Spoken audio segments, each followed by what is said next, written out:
우리가 이제 앞 시간까지는 소득세의 종합소득 금액, 종합소득 금액에는 6가지가 있죠. 이자소득 금액, 배당소득 금액, 사업소득 금액, 근로소득 금액, 연금소득 금액, 기타소득 금액, 그 6가지를 우리가 종합소득 금액이라고 합니다. 그래서 이제 간단히 정리하면 종합소득 금액이라는 것은 각각의 종합소득의 총수익 금액에서 필요경비를 뺀 것, 비과세를 뺀 것, 이것이 종합소득 금액으로 이제 집계가 됩니다. 그래서 거기에서 종합소득 공제를 하게 되는데, 종합소득 공제에서 내용이 인적공제, 부양가족에 대한 공제를 말하는 거고요. 그 다음에 특별소득공제와 기타 소득공제들이 있습니다. 그래서 이런 내용이 어떤 것이 있는지, 그리고 어떻게 공제하는지를 알아볼 거고요. 그래서 이제 종합소득공제를, 즉 소득공제를 하고 나면 나오는 값이 과세표준이 구해집니다. 과세표준. 과세표준이라는 것은 세액계산의 기본이 되는 금액을 과세표준이라고 하지요. 그래서 이 과세표준에다가 기본세율 6%부터 최대 45%까지 되어 있는 그 기본세율표를 적용해서 세금을 산출하는 것을 우리가 산출세액이라고 합니다. 그러면 산출세액에서 감면을 받을 수 있는 감면 해당이 되는 부분은 감면을 받고, 그 다음에 세액공제 받을 수 있는 것이 있으면 세액공제를 받는데요. 감면은 이제 특별한 업체에 대해서만, 업종에 대해서만 이제 감면이 되는 것이고, 우리가 근로소득에 주로 적용받는 것은 세액공제 쪽이 되겠습니다. 감면은 대개 사업 소득에 대해서 감면을 많이 받는 거고요. 우리가 근로소득 중에서는 세액공제가 많이 적용이 됩니다. 그래서 우리가 이제 실무시험에서는 근로소득에 관한 실무시험이 출제가 되기 때문에 세액공제 쪽이 많이 나오게 되는데, 세액공제는 어떤 내용이 있는지 세액공제 내용을 쭉 우리가 또 살펴볼 거예요. 그래서 산출한 세액에서 감면세액과 세액공제를 빼게 되면은 세금이 결정이 됩니다. 이것이 이제 결정세액이 되겠고요. 그 아래에다가 빼기 하셔가지고 기납부세액, 이걸 하나 더 여기다 적어주세요. 기납부세액.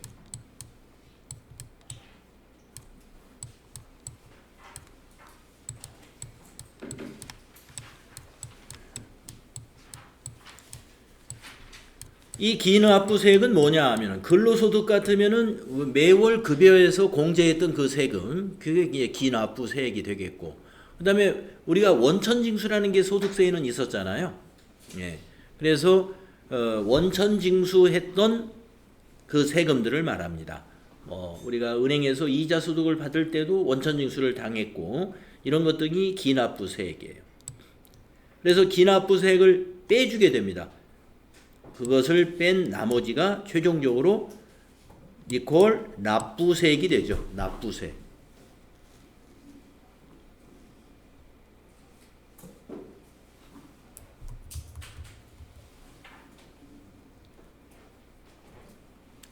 납부세액이요. 그래서 지금 이러한 절차를 우리가 세액계산의 계산 구조라고 볼 수가 있겠습니다. 그래서 이 부분에서 중점적으로 우리가 공부할 내용은 소득공제 사항하고 세액공제 사항을 중점적으로 공부를 하시게 될 겁니다. 자, 그러면 이제 소득공제부터 보겠는데요. 첫 번째, 인적공제가 있습니다. 사람에 대한 공제라는 뜻인데요. 인적공제는 크게 2가지로 나누어져요. 기본공제하고 추가공제라는 것이 있습니다. 기본공제와 추가공제.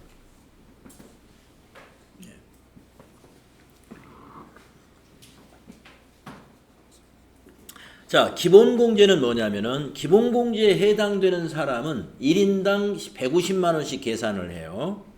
1인 한 명당 150만 원. 그러니까 소득금액에서 빼준다는 얘기인데요. 소득금액을 공제해 주면은 과세 표준이 줄어들어 가지고 결정세액이 낮아지게 되겠죠.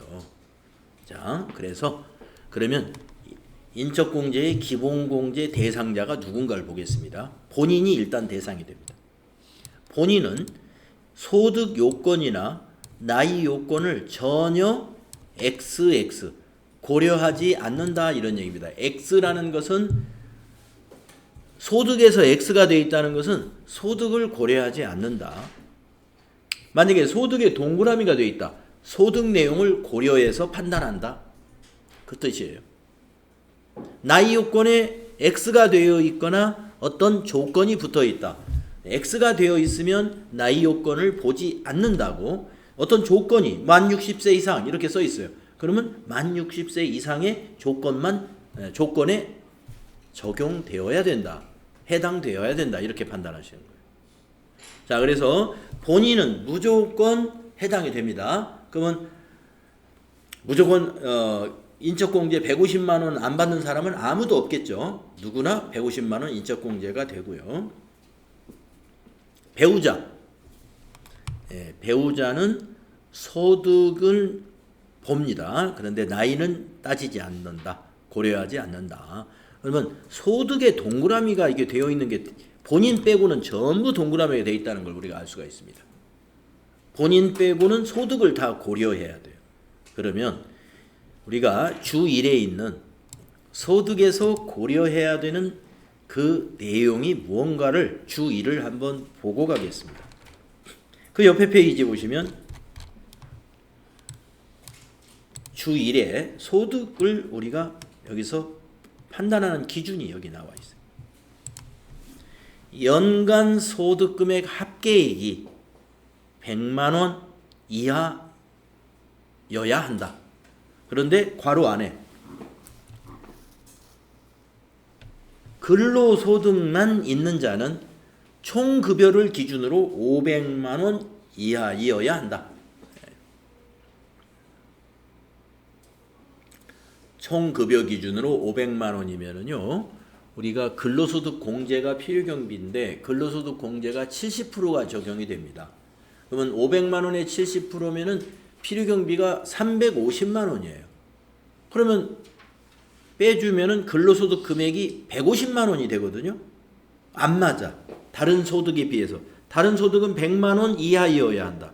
근데 근로소득만 있는 자는 소득 금액이 150만 원 이하여도 해준다 이런 얘기가 되겠습니다. 근로소득만 있는 자에게 조금 더 유예 기준을 적용한 셈이에요. 총급여 기준으로 500만 원으로 했다는 것은 다른 소득에 비해서 조금 높여줬다. 50만 원 높여준 거예요. 50만 원. 50만 원 높여준 셈이나 마찬가지다. 근로소득자들은 자기의 소득을 단 10원도 어떻게 감출 수가 없죠. 소득을 지급하는 자가 다 신고해버리기 때문에. 소득을 받는 자가 내가 신고한다면 내가 급여를 좀 줄여서 할 수도 있겠는데 지급하는 자가 신고하기 때문에 애누리가 없습니다. 그런 면에서 아마 조금 더 상향해서 정했는지는 모르겠어요. 이렇게 정해져 있습니다. 자, 그런데 그 밑에 연간 소득 금액의 합계에는 뭐가 포함되느냐? 종합소득 6가지, 그 다음에 퇴직소득, 양도소득 모두 합한 금액을 말하는 겁니다. 그러니까 소득세 전체를 합한 거예요. 종합소득에다가 퇴양까지 분류과세 되는 것까지 합쳐서 100만 원 이하여야 한다. 그래야 기본공제 대상자가 된다 이런 의미입니다. 퇴직금의 경우 그 자체가 퇴직소득 금액이 되므로 부양가족의 퇴직금이 100만 원을 초과하면 당해 부양가족의 공제 대상에 해당하지 않게 됩니다. 이런 말이 되겠습니다. 자, 소득 요건에 대해서 우리 요거 꼭 기억하셔야 돼. 100만 원 이하. 소득 금액 기준이에요. 총 수익 금액이 아니고 소득 금액 기준. 소득 금액하고 총 수입액하고 다른 거 아시죠? 예, 필요경비를 뺀 금액을 기준으로 한 거예요. 필요경비 빼고 100만 원. 근로소득만 있는 자는 총 급여 기준으로 500만 원 이하이어야 한다. 이거 알아두시고, 그 다음에 종합소득만 따지는 것이 아니고 퇴직소득과 양도소득 합쳐서 계산한다는 것도 함께 알아두시면 되겠습니다. 자, 그러면 이제 다시 이쪽으로 와가지고 배우자 보면은 소득은 요건이 맞아야 되는데 나이는 볼 필요가 없다는 거고요. 직계존속은 어머니, 아버지, 할머니, 할아버지를 말하는 직계존속. 그런데 직계존속도 소득은 확인을 해야 돼요. 그 요건 아까 우리가 확인했던 주 1에 있는 그 요건에 맞아야 되고 나이는 60세 이상이어야 됩니다. 뭐 할머니, 할아버지는 대개 다 60세 이상이겠지만 부모님 같은 경우는 60세 이상이 안 되는 부모도 있을 수 있죠. 그리고 직계존속은 결혼을 했을 때는 배우자의 직계존속도 다 됩니다. 결혼한 자는 배우자의 직계존속이 포함되어 있어요.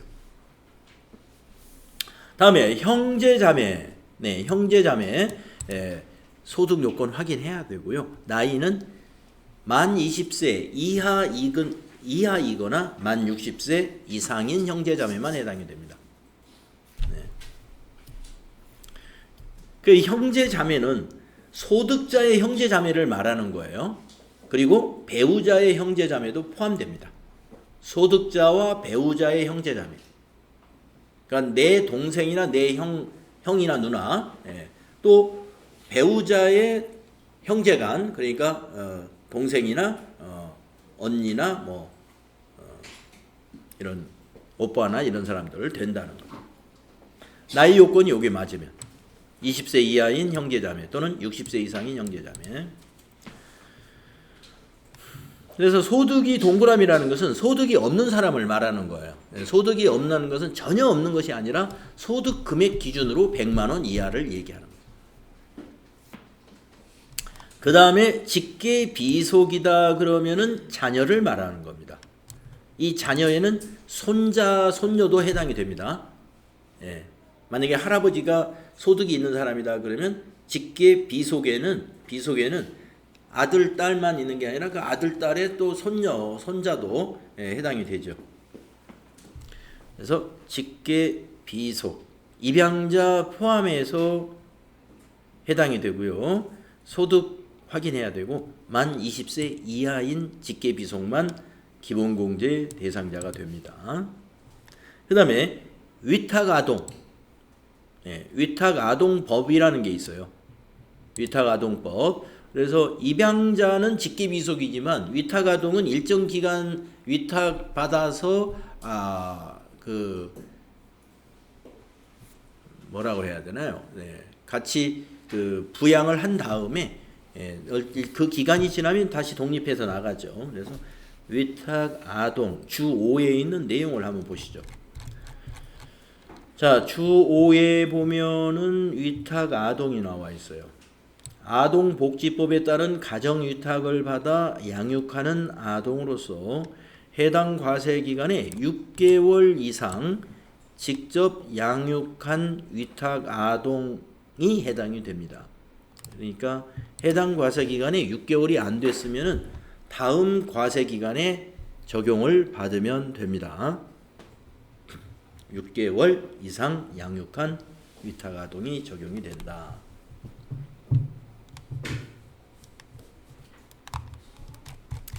그래서 위탁아동은 나이가 18세 미만인 경우에만 적용을 해줍니다. 만 18세 미만의 위탁아동만. 나이 요건이 있어요. 그 다음에 수급자 등이라고 했는데 소득자가 부양하고 있는 수급자가 있으면 기본공제 대상자에 됩니다. 수급자는 기초생활수급자 등을 이야기하는 것입니다. 그래서 나이는 따지지 않습니다. 수급자의 경우는 소득이 없기 때문에 수급자거든요. 여기서 소득은 100만 원 이하를 말합니다. 소득 금액 기준으로 100만 원 이하. 자, 그래서 소득자 기준으로 봤을 때 본인을 포함해 가지고 배우자, 직계존속, 형제자매, 직계비속, 유타가동, 수급자까지 이러한 요건에 해당되면은요, 한 명당 150만 원 소득금액 공제를 받을 수가 있어요. 그래서 기본공제 계산하는 기준은 1인당 150만 원이고 나이와 소득 요건은 요 기준으로 판단하시는 거예요. 자, 그 다음에 추가공제가 이제 인적공제에는 추가공제가 있는데 여기에 해당되는 기본공제자 중에서 경로우대 장애인 추가공제, 부녀자 추가공제, 한부모공제 요거는 중복 적용은 안 됩니다. 그래서 추가공제라 하는 것은 기본공제 대상자 중에 경로우대자가 있으면 한 명당 100만 원, 장애인이 있으면 한 명당 200만 원, 부녀자이면은 50만 원, 한부모이면은 100만 원의 추가공제가 적용된다. 이런 얘기입니다. 자, 경로우대는 여러분 뭐 잘 아실 거예요. 만 70세 이상을 경로우대로 적용합니다. 만 70세 이상. 기본 공제 대상자 중에서 만 70세 이상. 그 다음에 장애인은 기본 공제 대상자 중에서 장애인. 기본 공제 대상자 중에서 장애인. 자, 그 다음에 장애인에서는요, 여기에 해당되는 이 나이 요건에서 여기 이제 뒤에 또 우리가 주석을 읽어보지 않은 게 좀 있어서 그거 읽어볼 텐데, 장애인은 기본공제 여기 나이 요건들이 있잖아요. 여기에서 나이를 따지지 않습니다. 그러니까 장애인은 나이 요건은 따지지 않는다. 소득 요건만 확인한다. 네, 장애인은 나이를 따지지 않는다. 소득 요건만 따지는 거다. 그리고 장애인에게는 기본공제 플러스 추가공제 200만 원. 경로우대는 기본공제 플러스 경로우대 공제 100만 원. 이렇게 된다는 거예요. 항상 플러스입니다. 이거는 기본공제 대상자 중에서기 때문에 150만 원 플러스 100만 원, 또 150만 원 플러스 200만 원 이렇게 되겠어요. 그 다음에 부녀자 한부모는 이건 소득자 본인에 대한 이야기예요. 소득자 본인이. 부양가족이 부녀자냐 한부모냐 이걸 보는 게 아니고 소득자 본인이 부녀자냐 한부모이냐 이걸 판단하는 것입니다. 그래서 부녀자라는 건 남성이 아닌 여성이 해당이 되잖아요. 그러니까 그 중에서도 여성 중에서 3천만 원 그 종합소득 금액은 필요경비를 다 뺀 것입니다. 필요경비 뺀 종합소득 금액이 3천만 원 이하인 거주자가 다음 어느 하나에 해당하는 경우라 그랬어요. 그러면은 종합소득 금액이 3천만 원 이하인 거주자가 다음 어느 하나인 경우. 첫째, 배우자가 있는 여성. 두 번째, 배우자가 없는 여성으로서 부양가족이 있는 세대주. 그러니까 그럼 배우자가 없으면은 한부모가 되게, 여기서 이제 배우자가 만약에 사망을 했으면 한부모가 될 거예요. 그때는. 근데 배우자가 없는 여성인데 세대주인 경우가 있을 수 있습니다. 결혼을 안 한 여성을 말하는 거예요. 두 번째 거는. 결혼을 하지 않은 여성이면 배우자가 없잖아요. 그런데 부양가족이 있을 수 있죠. 직계존속. 할머니, 할아버지. 또는 어머니, 아버지를 내가 소득자, 내가 여성 근로자인데 내가 부양을 하고 있어요. 그러면 세대주를 부모님을 하지 말고 세대주를 소득이 있는 자녀, 그 소득자가 세대주로 해놓으시면 돼요. 그래서 그렇게 하셔야 근로자가 여성 근로자인 경우에 실제로 부모님이나 할머니나 할아버지를 부양하고 있다 그러면 추가 공제 50만 원을 추가로 받을 수가 있겠습니다. 그러면 본인 150만 원에다가 50만 원, 200만 원 소득 공제를 받을 수 있다는 얘기입니다. 자, 근데 결혼한 여성이 자녀가 있는데 배우자가 만약에 사고로 사망을 했다. 그렇다면은 한부모 100만 원의 추가 공제가 적용됩니다. 여기 밑에 있는 내용 보시면 배우자가 없는 자로서 기본공제 대상자인 직계비속, 기본공제 대상자인 직계비속은 뭐예요? 20세 이하인 자녀가 해당되죠. 20세 이하인 자녀. 여기 보시면은 20세 이하인 자녀가 직계비속 기본공제 대상자잖아요. 그래서 배우자가 없는 자로서 기본공제 대상자인 직계비속 또는 입양자가 있는 경우 100만 원의 한부모 추가 공제가 적용이 됩니다. 부녀자와 중복 적용은 안 되기 때문에 여성이다 그러면은 부녀자를 적용 안 하고 한부모 적용받으면 되겠습니다. 그래서 한부모는 남성 소득자도 해당이 되고 한부모는 여성도 되고요. 부녀자는 여성만 되는 것이다. 이렇게 보시면 됩니다.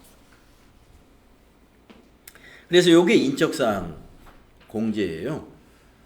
그래서 인적사항은 근로소득자에만 적용되는 것이 아니라 저와 같은 사업소득자에게도 인적사항에 관한 것은 다 적용이 됩니다. 그래서 소득공제는 인적사항이 굉장히 큰 것이기 때문에 만약에 부양가족이 여러 명이다라고 하면은 여기서 많은 소득공제를 우리가 받을 수가 있습니다. 자, 아까 주석을 다 읽어보지 않았는데요. 읽어보지 않은 것들 주 2, 3, 4 그리고 6까지 한번 읽어보겠습니다. 자, 주 2를 보시면은 장애인의 경우 나이 요건은 적용하지 않으나 소득 요건은 충족해야 한다. 네, 아까 말씀을 드렸죠. 그 다음에 주 3을 보시면 기본공제를 받기 위해서는 해당 거주자와 생계를 같이 해야 하며 구체적인 내용은 다음과 같다. 네, 생계를 같이 해야 된다는 것은 뭐냐면은 소득자가 벌어들인 소득으로 지출을 하면서 쓰고 있는 사람, 그 생계를 같이 하는 사람이에요. 소득자의 돈으로 지출을 하면서 쓰고 있는 사람을 말하는 겁니다. 자, 그래서 구체적인 내용이 뭐냐? 주민등록표의 동거 가족으로서 해당 근로자의 주소 또는 거소에서 현실적으로 생계를 같이 하는 사람을 말한다. 네, 주소가 같이 돼 있으면 현실적으로 생계를 같이 한다고 봐야죠. 두 번째, 직계 비속 입양자는 주소에 관계없이 생계를 같이 하는 것으로 본다. 그러니까 자녀나 입양자는 주소가 달리되어 있어도 아무 문제가 없어요. 무조건 생계를 같이 하는 것으로 인정이 되는 거고. 세 번째, 거주자 또는 동거 가족이 취학, 질병의 요양, 근무상 또는 사업상의 형편으로 본래의 주소나 거소를 일시 퇴거한 경우에도 생계를 같이 한 것으로 본다. 또 근로자의 부양가족 중 근로자의 직계존속이 주거의 형편에 따라 별거하고 있는 경우도 생계를 같이 하는 것으로 본다. 네, 그러니까 직계존속도 주거 형편이 맞지 않아 가지고 부모님은 시골에 계시고 소득자는 도시에서 직장 생활을 하고 사업을 하고 있다라고 해도 부모님하고 주소가 달라서 부모가 직계존속이 뭡니까? 기본공제 대상자가 안 되는 일은 없다 이런 얘기입니다. 그러니까 사실상 주소하고는 큰 문제가 없는 셈이에요. 질병 때문에 요양하고 있다. 그 사람이 학교 때문에 떨어져 있다. 별거하고 있다든가 아니면 사업 때문에 주소가 일시적으로 퇴거되어 있다. 이런 것 등에 대해서 다 인정이 된다는 것입니다. 취학, 질병, 근무, 사업상 형편으로 퇴거되어 있는 것도 우리가 생계를 같이 하는 것으로 봐준다 이런 것이죠. 그 다음에 주 4를 보시면은 며느리나 사위는 기본공제 대상에 해당하지 않습니다. 며느리나 사위는 직계 비속으로 보지 않기 때문에 그래요. 직계 비속의 짝이잖아요. 며느리나 사위가. 그래서 며느리나 사위는 기본공제 대상자가 되지 않습니다. 그러나 해당하지 아니하나 기본공제 대상 직계 비속과 그 직계 비속의 배우자가 모두가 장애인이면 그 직계 비속의 배우자도 기본공제가 가능하다. 그래서 직계 비속의 그 배우자도 장애인이고 소득자의 직계 비속도 장애인. 둘 다 장애인인 경우만 사위나 며느리는 기본공제 대상이 될 수 있다는 것입니다. 장애인에 대한 우대 조항이 되겠어요. 그 다음에 아까 주 5는 읽었죠. 아동복지법에 관련된 6개월 이상 양육한 위탁아동이 적용된다 그랬고요. 그 다음에 주 6을 보시면은 장애인의 범위는 다음과 같다. 장애인의 범위는 장애인 복지법에 의한 장애인이 장애인으로 인정이 되는 거고요.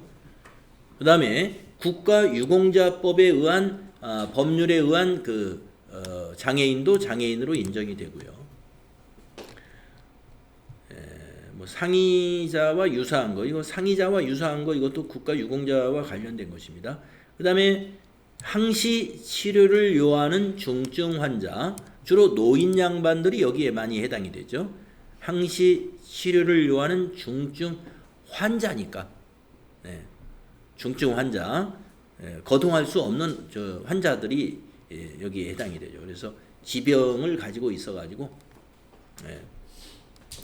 치료를 요하고 있는 사람들. 그래서 장애인의 범위는 이렇게 세 가지로 구분이 됩니다. 지금까지가 이제 인적사항에 대한 거였어요. 인적사항은 매우 중요합니다. 시험에서도 빠지지 않습니다. 인적사항에 대한 거는. 그다음에 두 번째, 우리가 이제 소득공제가 계속 이어져요. 인적사항도 소득공제고, 그다음에 연금보험료 공제가 있어요. 우리가 이제 연금을 불입하고 있다라고 하면은 국민연금에 불입하는 사람들, 국민연금 보험료 납입한 거를 전부 소득공제 받을 수 있고요. 공무원들은 공무원연금법에 의해서 공무원연금에 불입을 하죠. 전부 소득공제로 과세표준에서 빼줍니다. 보험료 전액 소득공제 해주고요. 그 다음에 신용카드 등 사용금액에 대한 소득공제를 적용해줘요.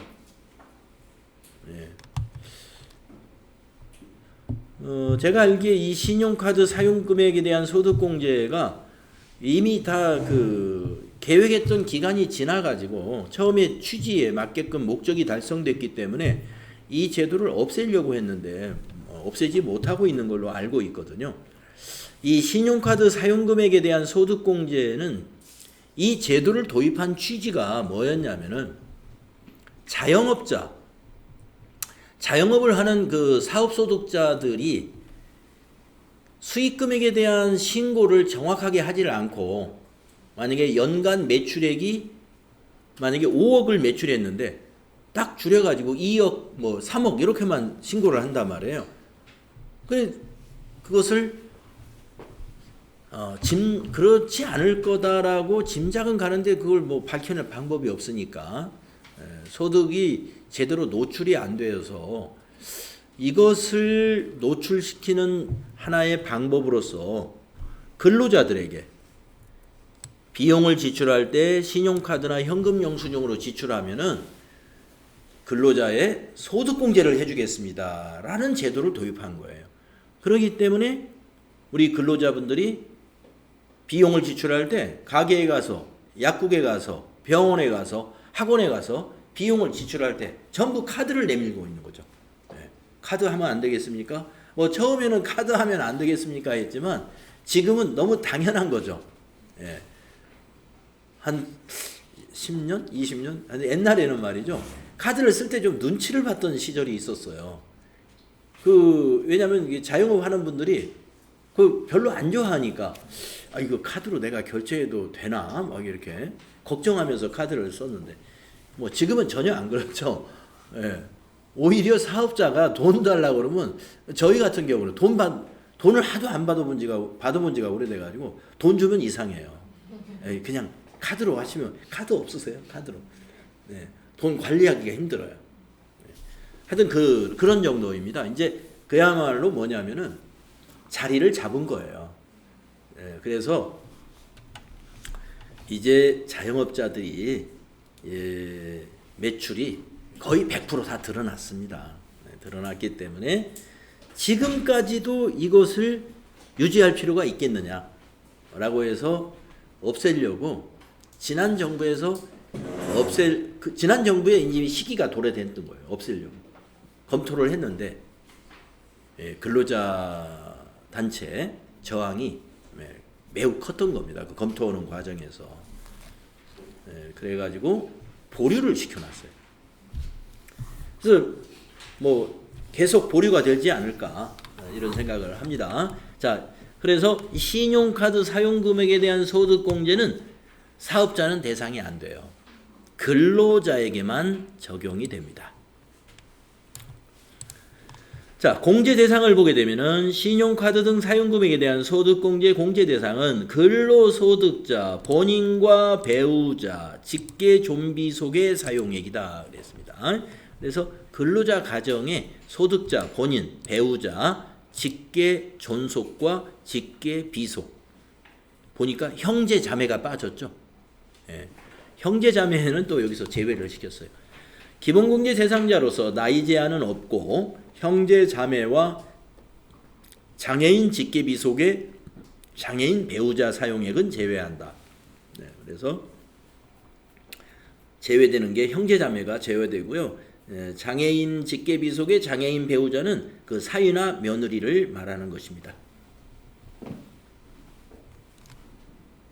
나이 제한이 없다는 말은 왜 넣어놨느냐 하면은 우리가 직계 비속이다라고 하면은 우리가 기본공제 대상자에서 나이 제한을 두었잖아요. 20세 이하를 직계 비속 기본공제 대상자로 했는데 카드 사용 금액은 기본공제 대상의 그 나이하고는 관계없어요. 예. 그러니까 소득이 없는 아직 취업을 하지 않은 30세의 자녀가 있다. 그러면 그냥 소득자의 돈으로 카드 비용을 쓴 거예요. 그래서 기본공제 그렇죠. 기본공제 대상자와 관계없이 신용카드 사용 금액에 대한 사용 금액에는 포함을 시켜준다 이런 얘기입니다. 대학교 다니는 자녀들 다 20대잖아요. 20세 이하는 거의 없죠. 대학교 학생이다 그러면 대학교 다니는 자녀들이 카드 쓰는 거 전부 신용카드 사용 금액에 포함된다 이 말입니다. 그 다음에 공제 대상 금액을 계산하는 것은 이와 같은 구분으로 우리가 이제 전산에 입력할 때 전통시장 사용분 따로 입력을 할 거예요. 왜 그러냐면 이 공제율이 다르기 때문에 그래요. 대중교통 사용분도 따로 입력할 겁니다. 그리고 나머지는 이제 일반 사용분이라고 해서 또 따로 입력할 거예요. 그래서 전통시장, 대중교통, 그리고 일반 사용분 이렇게 구분해서 우리가 입력을 하게 되고요. 뭐 공식이 굉장히 복잡하게 설명이 되어 있습니다. 그런데 우리가 공식을 알 필요는 없어요. 적당한 곳에다가 여러분이 입력을 적당히 해주면 되는 것이고요. 다만 여기 맨 마지막 줄에 있는 최저 사용금액이라는 거 우리가 상식으로 알아두시면 좋아요. 이것도 시험 볼 때는 몰라도 됩니다. 몰라도 되는데 뭐 내가 신용카드 사용금액을 입력했는데 소득공제가 하나도 적용이 안 됐어. 왜 그럴까? 이유는 이거예요. 너무나 적게 사용한 거예요. 그래서 최저 사용금액이 있는데 총급여액이라는 것은 비과세하고 분리과세를 뺀 것이 총급여액이잖아요. 총급여액의 25%가 최저 사용금액입니다. 그래서 만약에 3천만 원 총급여 비과세 뺀 총 급여가 3천만 원인 사람이다. 그러면 신용카드 사용 금액이 3천만 원에 25% 이니까 750만 원, 연간 750만 원 이상의 사용 금액이 입력되어야 소득공제에 적용되는 금액이 나타나는 거죠. 그리고 한도도 있습니다. 총 금액이 7천만 원 이하인 근로자는 300만 원, 7천만 원 초과 1억 2천만 원 이하는 250만 원, 또 1억 2천만 원 초과 총 급여가 1억 2천만 원 초과인 근로자는 200만 원을 한도로만 소득공제를 적용한다는 것이고요. 이 한도도 프로그램에서 자동으로 체크가 됩니다. 자, 그런데 사용 금액에서 제외되는 항목이 또 있기 때문에 이것이 더 중요하다고 볼 수가 있어요. 왜 그러냐면은 입력을 해야 될 신용카드 사용 금액이냐 아닌지의 판단을 해야 되니까 이거는 프로그램으로 할 수 있는 사항이 아닙니다. 그래서 한도라든가 산출 그 소득 금액 산출 방법이라든가 이런 것은 프로그램으로 다 해결이 되는데 제외되는 항목은 이건 사람이 입력을 해야 되는 것이기 때문에 제외시키고 우리가 입력을 해야 돼요. 자, 신용카드 지출을 했는데 회사의 비용 지출과 관련된 거라는 얘기예요. 이게 사업 관련 비용 지출이라는 게 뭐냐면은 우리가 신용카드 사용 금액은 대상자가 근로자지 않습니까? 근로자가 사업을 할 리는 없죠. 그러니까 사업 관련 비용 지출이라는 것은 회사 비용 지출을 하는데 내 카드를 썼다 이겁니다. 그거는 여기에 사용 금액에 넣어서는 안 되고, 그 다음에 비정상적인 사용 행위에 해당하는 경우, 그러니까 뭐 카드 깡 같은 거 아마 이런 걸 얘기하는 것 같아요. 자동차 구입 비용 제외가 되는데요. 별 표시가 붙어 있잖아요. 자동차 구입 비용의 별 표시는 거기 중고차에 대한 설명입니다. 중고 자동차의 구입 비용은 10%는 인정이 됩니다. 그러니까 중고 자동차의 경우는 중고 자동차 값의 10%는 구입 비용으로 입력을 할 수가 있다 이런 얘기고, 만약에 신용카드로 새 자동차를 샀다 그러면 신용카드 사용 금액이 포함해서는 안 돼요. 그러니까 전산에 입력할 수 없다는 거고요. 그 다음에 국민건강보험료, 고용보험료, 연금보험료, 보장성 보험료를 신용카드로 만약에 계산을 했다면 안 된다는 거고요. 해외에서 신용카드 쓰는 거 입력할 수 없고요. 학교나 보육시설에 납부한 수업료 같은 거 입력할 수 없고요. 국세, 지방세, 전기요금, 수도요금, 가스요금, 전화요금, 인터넷 사용요금, 아파트 관리비, 텔레비전 시청료, 도로 통행료 이런 것을 카드로 지불하는 경우 많죠. 이거 입력 대상이 아닙니다. 상품권을 구입한 것도 입력 대상이 아닙니다. 상품권 구입한 거 신용카드로. 그 다음에 리스료 지급한 것도 신용카드 사용 금액으로 입력하지 않습니다. 취득세나 등록 면허세가 부과되는 재산을 구입한 경우에도 신용카드 사용 금액으로 입력하지 않습니다. 취득세나 등록 면허세가 부과되는 게 대개 자동차인데 앞에서 자동차는 이미 빠졌죠. 자동차 외에도 토지나 건물도 취득세 내고 있죠.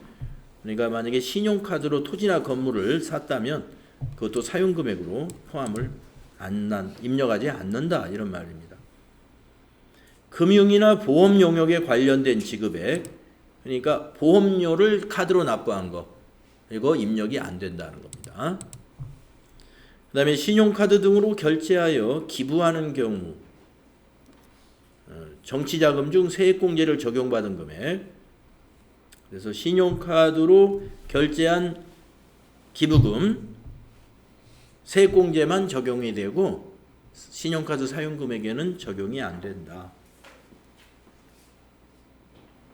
그 다음에 소득세법에 따라 소득공제를 적용받는 월세액, 월세를 신용카드로 납부했다. 그러면 월세 세액공제는 적용받지만 신용카드 사용금액에는 포함을 안 한다. 이런 말이 되겠습니다. 그래서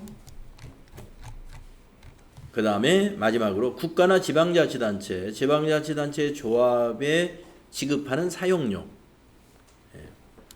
국가나 지방자치단체에 무슨 사용료를 지불하는데 그 대가 카드로 결제했다라고 하면은 그 사용료에 대한 것은 신용카드 사용금액으로 입력하지 않습니다. 그래서 여기 제외되는 항목이 중요하겠네요. 자, 그래서 신용카드 소득공제에서 여러분이 뭐 아마 그 실무 수행할 때 입력하는 거를 요 정도 아시면은 정확하게 입력할 수 있습니다. 그 다음에 이제 기타 소득공제 추가적으로 어떤 것이 있는가 보겠습니다. 주택담보 노후 연금 이자 비용 공제. 우리가 이제 노후에 주택을 담보로 해서 연금을 받는 주택연금 제도가 있잖아요. 그때 그게 주택연금이라는 게 뭐냐면 이자예요, 이자. 그래서 주택담보 노후연금에 대하여 해당 과세기간에 발생하는 이자 비용에 대해서 기타 소득공제로 적용을 받습니다. 근데 근로소득자가 여기에 해당되는 사람이 그렇게 많지는 않을 거예요. 근로소득자 되게 되면은 되게 60세에 저기가 되니까 정년퇴직을 하게 되니까. 그렇지만 뭐 해당이 되는 사람이 있으면 하면 됩니다. 그 다음에 건강보험료 납부한 거 전액 소득공제 적용해 줍니다. 건강보험료 납부액 전액 소득공제제고요. 그 다음에 이제 주택을 구입하기 위한 자금과 관련된 소득공제가 있어요. 주택 임차 차입금 원리금 상환액에 대한 소득공제. 주택 임차 차입금 원리금 상환액. 주택 임차 차입금 하면은 이제 전세 보증금에 대한 그런 차입금을 빌리는 거, 전세자금 대출 받는 거 이런 것이 되겠습니다. 그래서 그 원리금 상환액에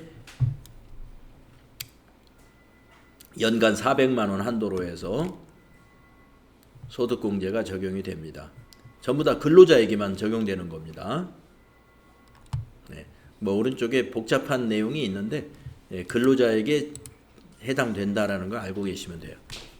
그 다음에 장기주택 저당 차입금 이자 상환액 공제 제도가 있어요. 이거는 이제 위에 거는 전세자금이라면 이거는 주택을 매입하면서 장기로 상환하기로 한 그런 그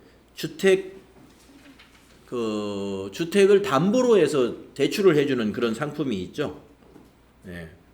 거기에 대한 이자를 상환하는 금액에 대해서 연간 300만 원부터 1,800만 원을 한도로 해서 소득공제를 적용해 줍니다. 그 자세한 내용은 여기 있는 내용이고요. 물론 이것도 무주택 또는 1세대 주택, 주택을 사야 이게 이제 해당이 되니까 1주택 보유자도 여기 해당이 되죠. 세대주이면서 근로자여야 돼요. 본인의 주택이어야 되겠죠. 그 다음에 주택마련 저축공제, 우리 청약저축이 여기에 해당이 되겠네요. 연간 240만 원을 한도로 해서 총급여 7천만 원 이하인 근로소득자의 경우에 주택청약금 납부액 연 240만 원 한도로 소득공제를 적용해 준다.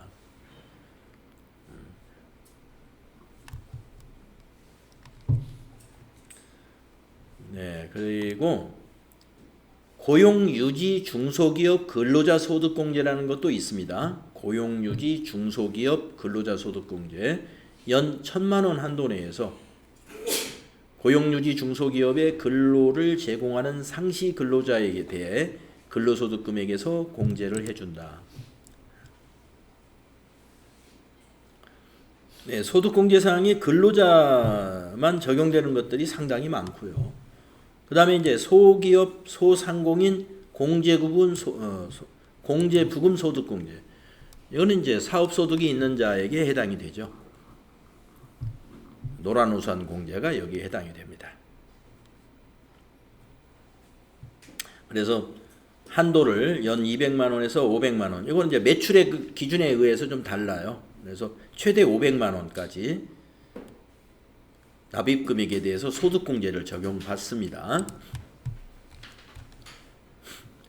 그래서 저도 기억나는 게 제가 그 노란우산 공제를 가입할 때 그 가입 그 직원이 와가지고 그러더라고요. 월 50만 원씩 가입을 하면 딱 맞다고. 그래서 월 50만 원 하니까 연간 600만 원 나오잖아요. 그러면 500만 원이 최고 한도니까 한도하고 거의 비슷하죠. 그래서 되게 노란우산 공제는 월 50만 원에 가입한 사람들이 상당히 많아요. 이런 그 좀 알뜰하게 가입을 한다고 볼 수가 있죠. 월 50만 원 하면은 500만 원 한도까지 소득공제 받으면서 절세 혜택을 받고 그런 점이 있기 때문에. 그 다음에 우리사주조합 출연금 소득공제가 있습니다. 우리사주조합원이 자사주를 취득하기 위하여 우리사주조합에 출연한 금액을 말하는 거예요. 그래서 연 400만 원 한도로 여기 자사주에 출연한 금액을 소득금액에서 공제해 준다. 우리사주조합 출연금액 소득공제이라는 출연금 소득공제네요. 이런 소득공제가 있다. 기타 소득공제 여기까지가 되겠습니다. 네. 다음 페이지에 있는 주1과 주2는 그 앞에서 기타 소득공제에 나와 있던 세부적인 사항들인데요. 네, 여기까지는 참고로 알고 계시면 돼요. 꼭 이것까지 알아야 문제를 풀 내용은 있지 않았습니다. 그 다음에 기타 사항을 한번 보도록 하겠습니다.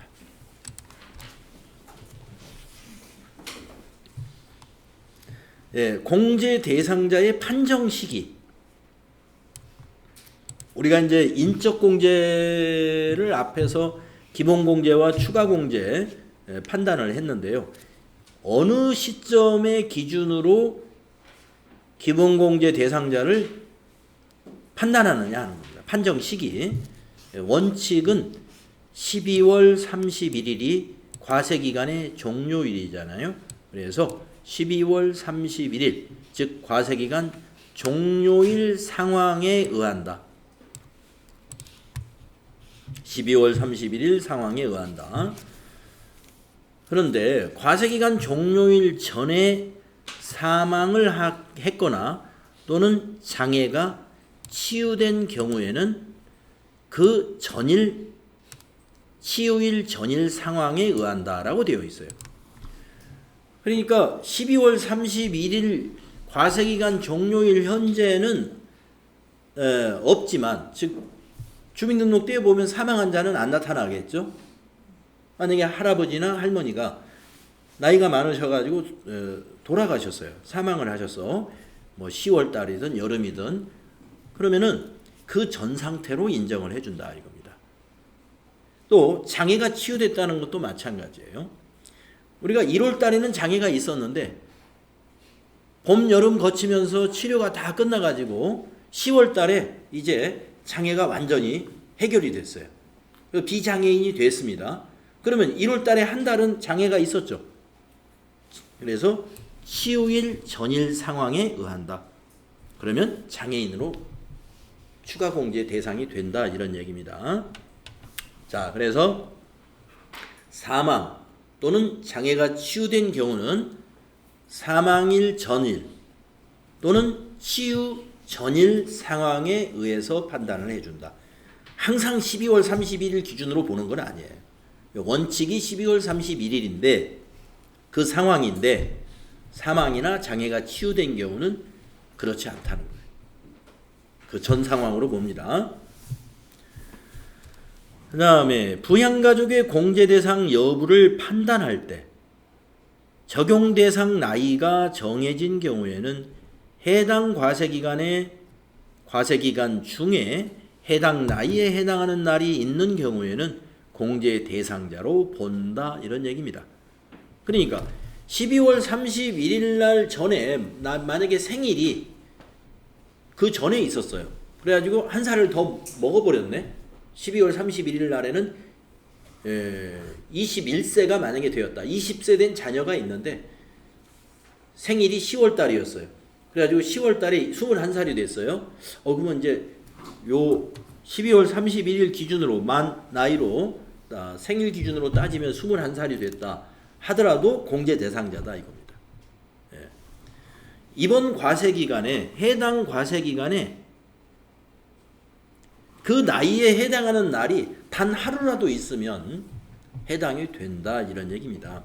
그래서 나이를 계산할 때는 생일로 계산하는 것이 아니라 연도에서 연도를 바로 빼면 돼요. 그러니까 우리 아이가 만약에 2020년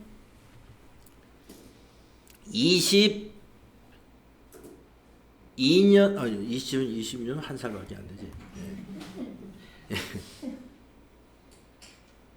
2013년 출생이다. 우리 아이가 2013년에 출생했어요. 2013년 뭐 1월 달이든 10월 달이든 그러면은 이 아이가 몇 살인가를 계산할 때는 2023년 지금이 올해 과세 기간이니까 2013 마이너스 2023 마이너스 2013 이렇게 계산해라 이런 얘기입니다. 생일로 계산하지 말고. 그러면 지금 1년 내내 이 사람은 20살로 인정이 된다 이런 얘기입니다. 10살이군요. 10살. 10살이군요. 10살로 인정이 된다. 자, 나이에 관한 거 계산할 때는 그렇게 계산하는 거예요. 그 다음에 그 밑에 보시면은 이것도 인적 공제에 관한 이야기인데요. 2명 이상이 공제 대상 가족에 해당되는 경우가 있다. 내용을 한번 보겠습니다. 어떤 건지. 거주자의 공제 대상 가족이 동시에 다른 거주자의 공제 대상 가족에도 해당되는 경우. 자, 거주자, 근로자를 말하는 거예요. 근로자의 공제 대상 가족이 동시에 다른 근로자의 공제 대상 가족에도 해당이 된다. 그런 일은 많은 거죠. 네. 만약에 그 부모님이 자녀를 하나만 낳았다면 이런 일은 없겠지만 부모님이 자녀가 여럿이 있을 수 있잖아요. 그러면 자녀들이 성장하면 다 근로자가 되잖아요. 그래서 만약에 자녀가 셋이 있다. 그러면 아들이 셋이면 큰아들, 둘째 아들, 셋째 아들이 다 지금 직장에 다니고 있다. 이렇게 보면 큰아들도 어머니 아버지가 기본공제 대상자, 직계존속에 둘째 아들도 마찬가지, 셋째 아들도 마찬가지입니다. 그러면은 이 세 명이 전부 다 부모님을 기본공제 대상자로 넣어서는 안 돼요. 그 이야기입니다. 그런 경우는 그럼 어떻게 하느냐?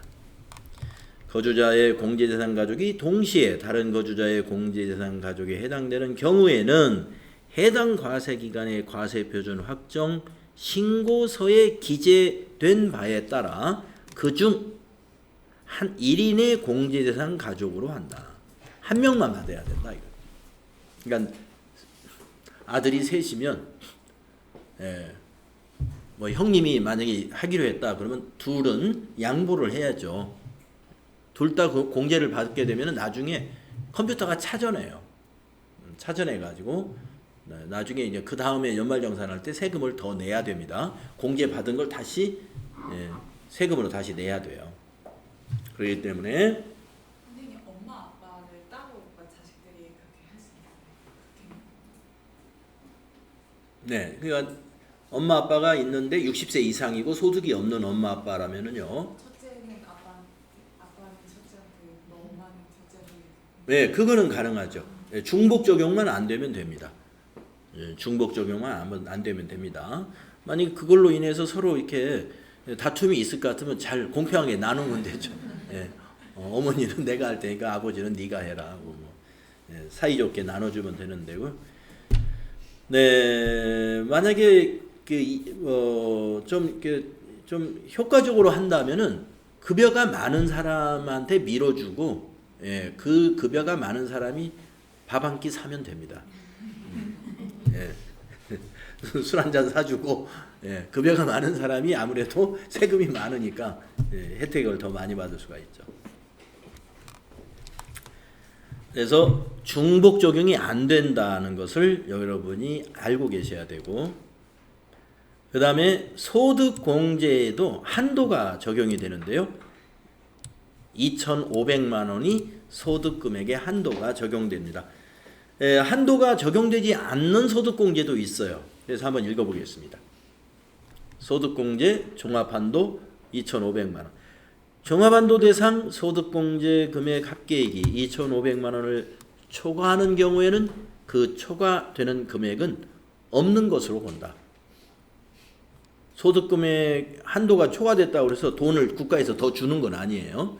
그냥 없는 것으로 2,500만 원으로 끝낸다는 거고요. 종합한도 대상 소득공제는 주택자금 소득공제, 청약저축 등에 대한 소득공제, 우리사주조합 출자에 대한 소득공제, 신용카드 등 사용금액에 대한 소득공제, 소기업 소상공인 공제부금 소득공제 등이 있다. 그러면 이 한도가 적용되는 소득공제는 이런 것이 주로이기 때문에 뭐가 빠져 있냐면 인적공제 같은 건 빠져 있잖아요. 그래서 인적공제는 한도 적용에서 제외가 됩니다. 한도 계산할 때 인적공제는 따로 빼고 계산하는다. 이렇게 보시면 되겠습니다. 인적공제만 빠지는 게 아니라 아까 국민연금 보험료 납입액 전액에 대한 소득공제라든가 건강보험료 납입금액에 대한 소득공제라든가 또 주택자금 노후연금 이자 비용 소득공제 이런 것 등도 한도 금액에서 제외되고 계산이 됩니다. 자, 이렇게 해서 우리가 소득공제 내용이 무엇인가를 정리했고요. 이 소득공제를 뺀 것을 우리가 과세표준이라고 그러는 거예요. 종합소득금액에서 지금 열거된 이 소득공제를 다 빼요. 뺀 것이 과세표준입니다. 그래서 과세표준이 나오면 그 과세표준을 이 표에 적용하는 거예요. 그래가지고 세금을 산출하는 거예요. 그 세금이 산출세액입니다. 그래서 종합소득 산출세액은 지금까지 그 소득공제를 종합소득 금액에서 빼게 됩니다. 그러면 이게 과세표준이 나오게 되는데 그 과세표준을 이 표에 적용하는 거예요. 그래서 최하 6%부터 최대 45%까지 하나, 둘, 셋, 넷, 다섯, 여섯, 일곱, 8개의 구간이 있잖아요. 그래서 이걸 8단계 초과 누진세율을 표이다 이렇게 부릅니다. 8단계 초과 누진세율.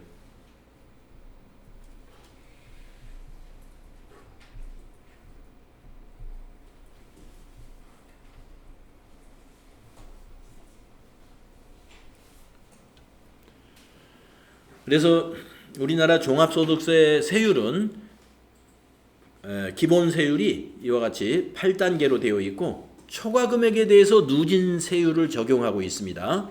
소득금액 과세표준 전체에 대해서 45%를 적용한다 하는 건 큰 오해예요. 그러니까 무슨 말이냐면 이 세율표를 잘못 이해해가지고 홍길동시의 과세표준이 11억 원이다. 그러면 11억 원 곱하기 45% 4억 5천만 원이 세금이다. 이렇게 오해하신다 이거예요.